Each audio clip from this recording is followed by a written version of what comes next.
Então vamos lá agora para outros tipos de prompt. Pessoal, como eu disse no começo, né, nas primeiras aulas, existem centenas de métodos de engenharia de prompt, mas a ideia aqui é eu te passar o que vai resolver 99% dos seus problemas, né? Tem bastante coisa aqui para frente, a gente vai falar sobre Markdown, vamos falar sobre outras coisas também, mas eu quero dar mais alguns métodos para depois a gente ir um pouco para a forma como escrever os prompts. Mas vamos lá. Então, falando sobre esses últimos 4 métodos aqui que eu acho que são pertinentes e vale a pena serem citados, né? Um deles é o seguinte, é o prompt de persona. Quando você pede, tá, para o modelo de linguagem incorporar uma persona, ou seja, se você quer que ele responda como um diretor de uma empresa de marketing, ou que você quer que ele responda como papa, ou você quer que ele responda como o Isaac Newton responderia. Ele vai, né? Ele vai ganhar muito contexto, ele vai buscar, né, quem era o Isaac Newton, quem é o Papa, enfim, tudo isso. E daí ele te dá uma resposta muito mais especializada, muito melhor, muito mais polida sobre um determinado assunto. Isso funciona muito, pessoal, funciona muito mesmo, né? Vocês já devem talvez ter visto isso em outros exemplos, mas persona, atribuir persona funciona, tá? Então você quer, por exemplo, um copy para um anúncio no Facebook que você vai fazer, um anúncio no Instagram. Coloca, você é um grande copywriter com 15 anos de experiência e trabalha numa agência de tráfego pago e vai escrever um copy para o meu Instagram para a campanha XYZ, e daí você vai explicar a campanha e pedir para ele te dar aquele resultado, tá? Então, esse da persona funciona muito. Assim, se você colocar, né? Então, assim, ó, me dê uma dieta para uma pessoa de 30 anos, tá? Versus, né? Então, vou colocar aqui, vamos deixar ele rodar, né? Tá? Olha lá, né? Daí ele já vai me perguntar aqui quais que são os pontos e tal, até porque o meu chat GPT tá parametrizado para ele me pedir contexto, né? Mas ele me deu aqui um exemplo genérico. Mas ele foi lá e colocou, né, uma dieta. Agora, se eu colocar o seguinte, né? Vamos abrir um novo chat aqui e vamos colocar assim, ó, você é um nutricionista da clínica do Paulo Musi e possui mais de 20 anos de experiência em nutrição. Me dê uma dieta para uma pessoa de 30 anos. E aqui eu não vou dar nem contexto, porque senão eu estaria roubando, né? Eu estou explicando aqui só a persona, né? E olha só, claro, ele pediu de novo o contexto, né? Mas ele me dá aqui um plano alimentar, né? E olha só a diferença do plano alimentar inicial, tá aqui, é um plano alimentar mais simples, e o plano alimentar que ele me deu aqui, 4 ovos mexidos com azeite, colher, enfim, fica fácil, né? Comida todo mundo compreende, então fica fácil, já tem whey, tem creatina e tal. Então, quer dizer, ele personificou alguém que trabalha com Paulo Musi, né? Então, funciona, tá? Outros modelos, formato estruturado, quando você vai falar de JSON, né, que é um formato de saída de um banco de dados mesmo, que várias APIs entendem, vale a pena você usar. Quando você quer uma tabela, por exemplo, então vamos dizer que você queira, né?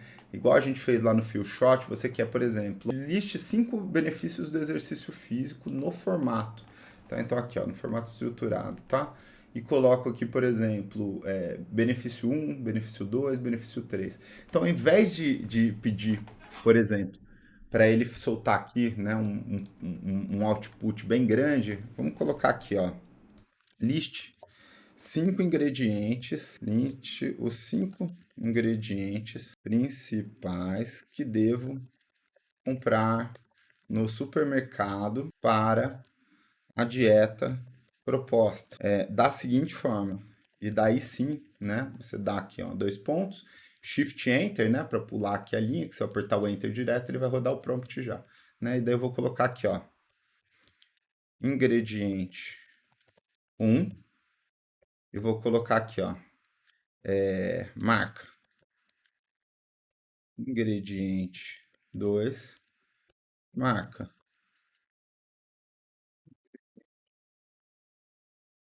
isso, marca, né? Só para não ficar tão maçante que a gente precisar escrever o sim, tá? Então aqui, olha só que legal.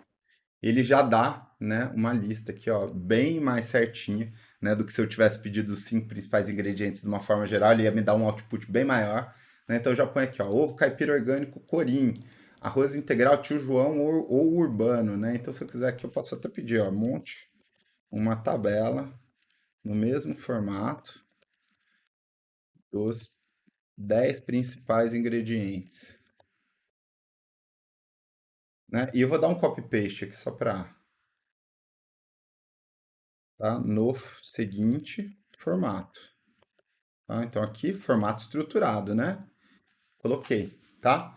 E daí ele vai montar uma tabelinha aqui, tá? Se eu quiser, aqui, ó, transforme para Excel, né? Ele vai me dar uma tabelinha de Excel, enfim. Então eu tenho aqui um modelo estruturado de saída, né? De output, tá? Aqui, ó, já me deu o link, né? Do Excel. Eu posso baixar, tá? Vamos ver aqui o resultado. Legal. A gente já tem aqui uma tabelinha de Excel com os principais 10 ingredientes, né? Então, isso daqui é formato estruturado, pessoal, tá? O que mais? Temos aqui, né, a questão de prompts de restrições. Esse prompt, ele é bem polêmico, né? Por que que ele é polêmico, tá? Porque o modelo de linguagem, ele é igual a um ser humano. Se eu falar para você não pensar num elefante vermelho, o que que você vai pensar? Você vai pensar num elefante vermelho. Então, as pessoas dizem para você pedir coisas que você quer ao invés de pedir coisas que você não quer, tá? E não colocar restrições. Eu vou dar um exemplo para vocês, né? Que é o seguinte: olha só que interessante, né? Também aqui, crie uma imagem de algo que não seja um elefante. Criação de imagem, vou pedir aqui, tá? O que que acontece? Enquanto ele está criando a imagem aqui, deixa eu explicar para vocês, né? O banco de dados, ele funciona através de vetores, né, que se relacionam e ele vai tentar buscar a resposta mais próxima do texto que eu coloquei ali. E toda vez que eu peço algum tipo de restrição, na verdade, eu estou lembrando o modelo de linguagem que aquilo existe. E aqui, olha só que interessante, tá? O meu exemplo vai dar certo, que bom. Mas é exatamente isso que eu queria mostrar para vocês, pessoal. Olha o que apareceu aqui. Uma capivara. E você vai falar, poxa, Zé, deu certo, né? Não é um elefante. É, mas é um animal, né? É um animal. Então, ele tá pensando na mesma categoria, ele tá pensando na categoria animal, animal selvagem, né? Ele não deu um elefante. Olha o meu prompt. Cria uma imagem de algo que não seja um elefante. Ele poderia ter criado a imagem, por exemplo, de um carro, ele poderia ter criado a imagem de um avião, de uma nuvem, mas ele criou a imagem de um animal. Então, vocês entendem, vocês percebem aqui o viés que ele está tendo para animais, né? Então, se eu coloco uma restrição, de certa forma, eu estou viesando ele para aquela restrição. Porém, né, nem sempre as coisas são tão complicadas assim, né? Então, como eu disse aqui em todas as aulas, às vezes eu só quero uma coisa que não seja um elefante ou alguma coisa mais simples. E na maior parte das vezes isso funciona, tá? Mas eu acho que aqui fica a lição, né? Tenta usar mais o que você quer do que o que você não quer, tá bom? Só usa o que você não quer quando é muito importante ser dito. Em alguns prompts mais complexos de agente, assistente, a gente também coloca muito restrições, tá? Principalmente porque a gente não quer que haja hacking, né? Alguém pergunte alguma coisa, como por exemplo, qual é a sua programação, qual é o seu prompt. Então a gente coloca lá exaustivamente para ele não dar aquelas informações. E normalmente ele não dá, tá? Existe prompt hacking, né? Um tema para uma outra aula. Mas vale a pena sempre que for possível ir mais para o lado do que você quer, do que você não quer, tá bom? E por último, né, e não menos importante, é o prompt interativo. E o prompt interativo, ele é, né, um prompt super legal, que é o seguinte. Então vamos abrir aqui um novo chat. Vamos dizer que eu quero fazer uma festa, né? Eu quero fazer uma festa e eu não faço ideia do que eu preciso para uma festa, quanto eu vou gastar de dinheiro, enfim, eu não sei exatamente o que eu quero perguntar, eu só sei que eu quero fazer uma festa. Então, ao invés, né, de perguntar alguma coisa diretamente, eu posso dizer assim, ó, vou fazer 40 anos no dia 17 de julho e quero fazer uma festa. No que eu devo pensar, né, esse modelo nada mais é do que um bate-papo com o modelo de linguagem, né? Então, na verdade, aqui, olha só, né, ele está me dando aqui, ó, define o estilo da festa, né? Churrasco descontraído, festa com DJ, pista de dança, almoço elegante, viagem com os amigos próximos, né? Algo intimista, né? Liste os convidados e tal. Então aqui eu posso já ir batendo um papo, né? Eu posso pegar e dizer assim, ó, estilo. Vamos dizer que eu quero aqui, ó, festa com DJ, dois pontos, festa com DJ, né? Vamos botar aqui o 2, né? Ali, convidados, 30 pessoas, né? Me perguntou aqui quantas pessoas, tá?